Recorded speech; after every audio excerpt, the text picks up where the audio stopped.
Hey everyone, welcome to another episode from Pro Engineering. This is the new FMS Chevy Colorado, I guess I'll call it a stadium truck type vehicle. Now it shows 124 scale, so I'm kind of confused because to me, 124 is pretty small. So let's see how big this guy is. So weirdly, for a vehicle of this type, it actually is licensed by General Motors, which is very interesting. It does come in a few variations. Here are the basics about the vehicle. Again, I'm quite interested in learning more about this. That's about all we have there. So let's pop it out of the box. It does come in the standard FMS styrofoam, which is really, really nice to store this in. So we'll pop that off. And boy, it's a lot smaller than I thought it would be. And man, is it heavy. Holy cow, that sucker has got some meat to it. Standard FMS remote we've got here. This is a rather sizable charger for FMS cars, so I'm wondering if this has the large battery from the FCX18. Pop this foam out. How does the body come off? Oh, okay, so just like the FCX24, there's a little clip there at the rear and at the front. I'm wondering if it just kind of pivots its way up. Okay, so just gotta get a little tug. And then the front just unhooks right there. This body feels extremely, it feels really stiff. That's interesting. Usually Lexan has a bit of a flimsy feel, and this really doesn't.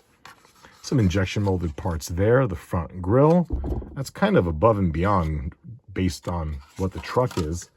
The battery looks gigantic. This battery is different than what the FCX18 has. It is a 900 milliamp LiPo. This truck is brushed. Quite a nice little connector right there. Okay, power switch right here. I'm seeing, wait, what? 2 servos. We do have oil-filled shocks, and they feel quite nice. The tires have, I think, acceptable grip in terms of their tread pattern. Obviously, this is not going to be designed for something that needs very high grip. This is more something that you're going to drive in the street or in a dirt lot. And as such, I think that these tires are very, very acceptable. They're nicely glued onto these tires. These are not onto these wheels. These tires are not coming off anytime soon. Injection molded chassis with all these reinforcement ribs. Very, very nice. This is extremely well made. And it's hard to explain how heavy it is, but this has got some real bulk to it. Video is on. Let's plug in the battery. All right, so we have power. Do I feel like it has less turning to the left than it does to the right? Okay, and then power-wise.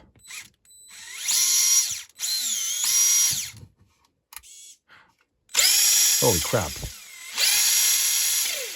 So steering-wise, this is your steering servo. And then your shift servo is this one here. And we can see that shift.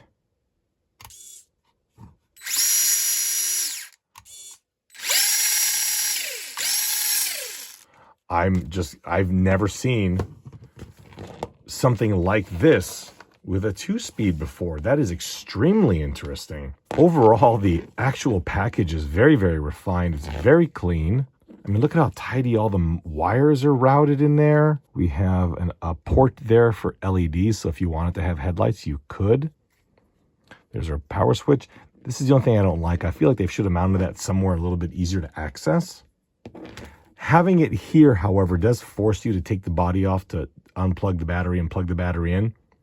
That's important because you should not be leaving the battery plugged in on these vehicles at all. It doesn't matter if it's a LiPo battery or a lithium ion or a nickel metal hydride or a NiCad. You should never, ever, ever, ever, ever, ever leave the battery plugged in. It is a very bad practice. All right, so this again is the battery charger. I don't see a light. It'd be nice if it has a light. Here are some shock preload clips.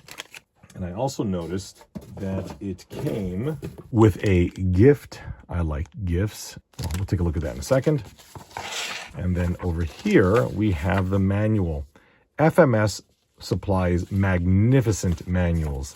Not only do they go into detail about all the functionality of the remote, as well as the car. In fact, here's all the specs on the receiver as well as remote control. This is good because this actually will show you how to increase or decrease your steering rate, which we may want to do.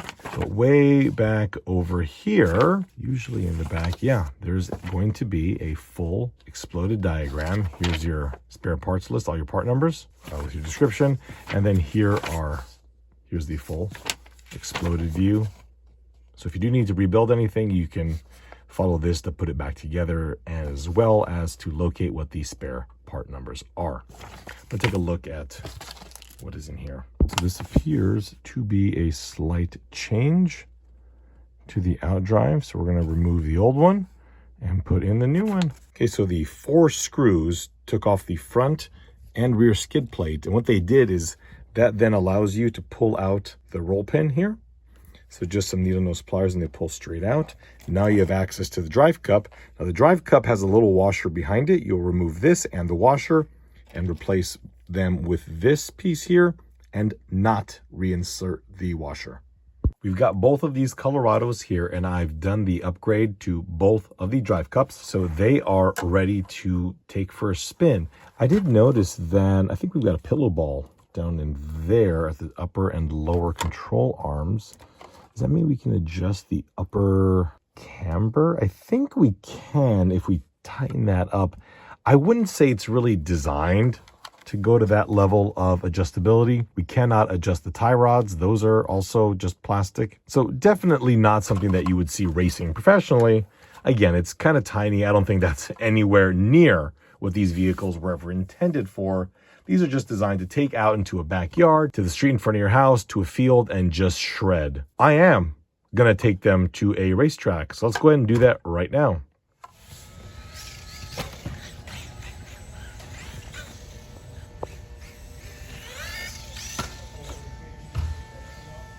One more time.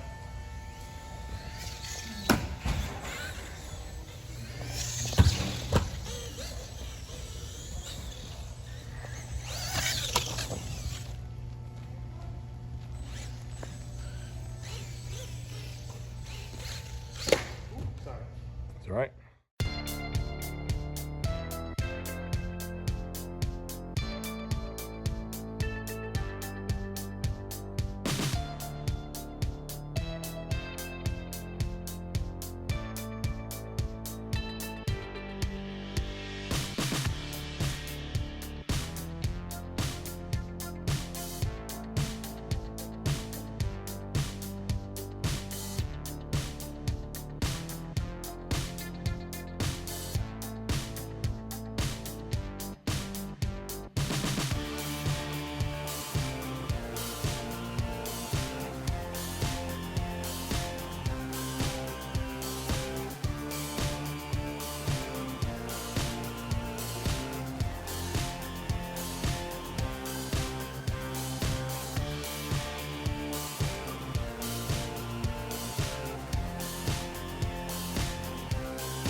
Very nice.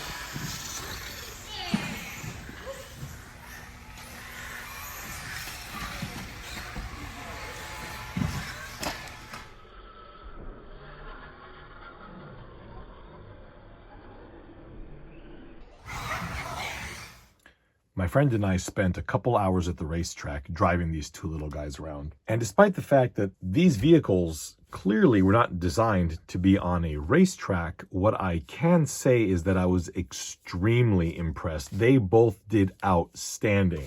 These tires were more than acceptable for a carpet track. I feel that if they were on clay, they'd be useless. But again, this is not the intended application for these cars. But with that said, they were a ton of fun once you got the hang of them. Their biggest issue was that if you were to tap the brake, the first thing you'll notice is that the car will immediately roll forward.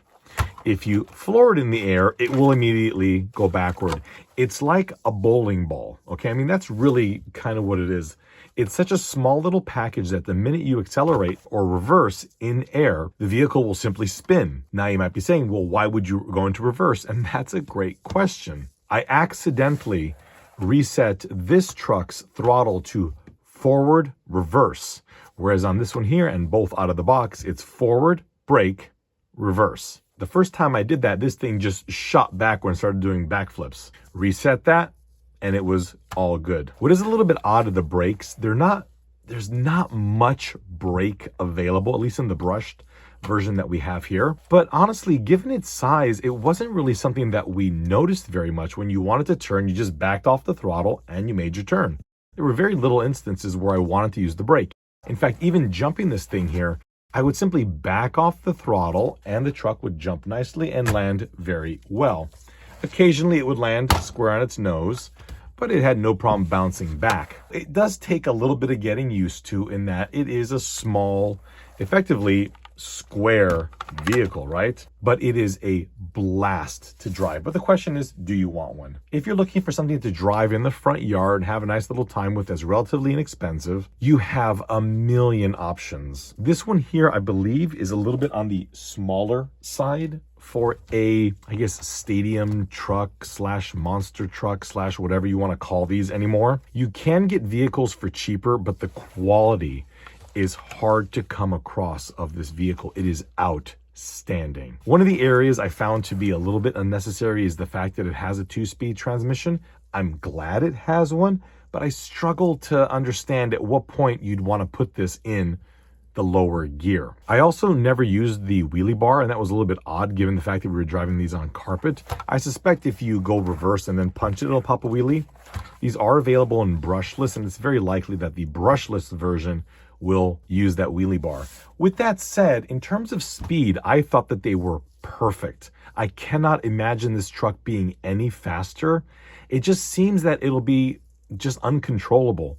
The speed that it was fantastic, and it was able to do pretty much everything the big boys were doing, except for some of the jumps that had massive spans. And again, on those, I feel like you're gonna really have to have some proper throttle control to get this sucker to land anywhere close to being on 4 tires. So if you're looking for some small little basher or truck to take with you, this is a really great little option. If you're just looking for a basher, you probably want something bigger. This is very, very likely too small. If you are brand new to the hobby, it's going to be hard to pass this one up. Again, other than perhaps wanting a bigger vehicle, this is a very nice all-around car that'll, probably go on dirt fine, fun on asphalt, at the neighborhood park, in your front yard, and perhaps when you go to the racetrack. Again, it's small, definitely not the fastest thing out there, but I wouldn't call it an obstacle. It was genuinely competent for what it was on that track, and as such, I absolutely loved both of these. Thank you all so much for watching, and thank you FMS for sending these two fantastic little cars over to let me drive them. I never would have looked at them twice. Thank you all so much for watching, and we'll see you next time.